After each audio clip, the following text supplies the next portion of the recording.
Good morning. Wanted to come back at you with a lecture this week, and I'm fighting a cold, so bear with me.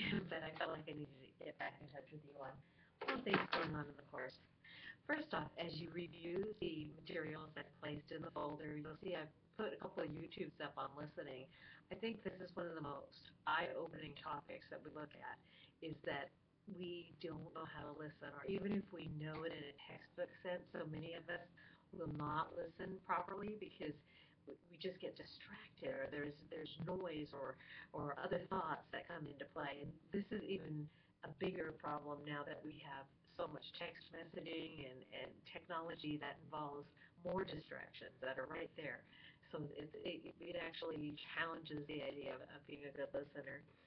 So first off, you'll find the material this week tells you that language is a system of symbols that allow us to convey meaning, and that there's encoding, which is forming a message, and decoding, which is applying meaning to the message or code.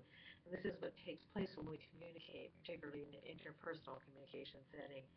Words are symbolic and they are powerful.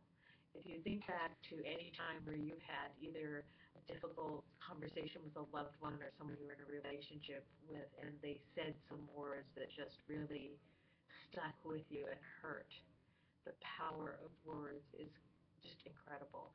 And we do need to be careful and choose our words carefully because they do stick with people, especially in the interpersonal setting of communication. So culture and ethnic background affect verbal symbols. Different cultures will view different words in another way. Even in different regions within the United States, there are words that are used for something that may not be in another region. I had a student several years ago, Andy Doyle from Dublin, Ireland, and he would say, well, it's down to the coach if he was talking about a sports decision. I would say, you mean it's up to the coach, because it meant different things in different cultures, even though we both spoke English. Just a different way of providing meaning for those words. So it's important when you are listening, as we move into the listening chapter, it's important to receive and respond. Receive and respond. What I found really just noteworthy was that employers rank listening as a very high skill. And that's because if they didn't deliver a message and the work is not done properly, and this is because the person didn't listen, that is a huge time waster, money waster, and a huge problem. So they do rank listening as very, very high.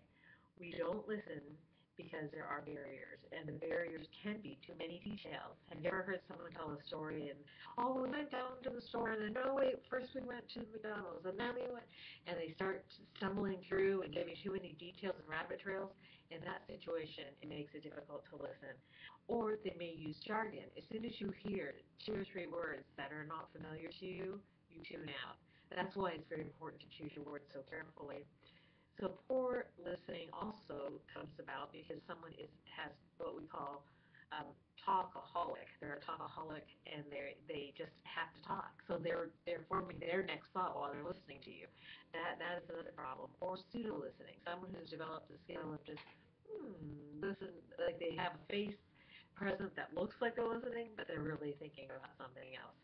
And there was also defensive listening, where they're on the defense. Maybe they've had a problem, and so they're defensive about it. Or ambush listening, where they're waiting to come back at you with something to take you down a peg. So it's important to understand these problems and these habits so that you can become a better listener. This week you have a couple of assignments, and you're starting to go through to begin the work for your final project.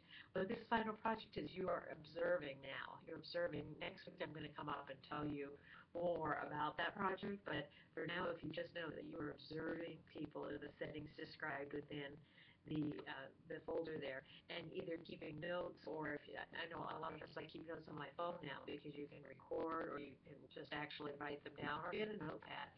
So you're observing these communication situations within interpersonal communication. This can be a family member. I've had people in the past observe, there's one student who observed her husband and the granddaughter, and then also that same granddaughter and the parents, and they were able to make some comparisons and note, certain situations that arose. Another good one would be to observe someone in a professional setting, but there are interpersonal relationships in a professional setting, and then also in just a casual setting.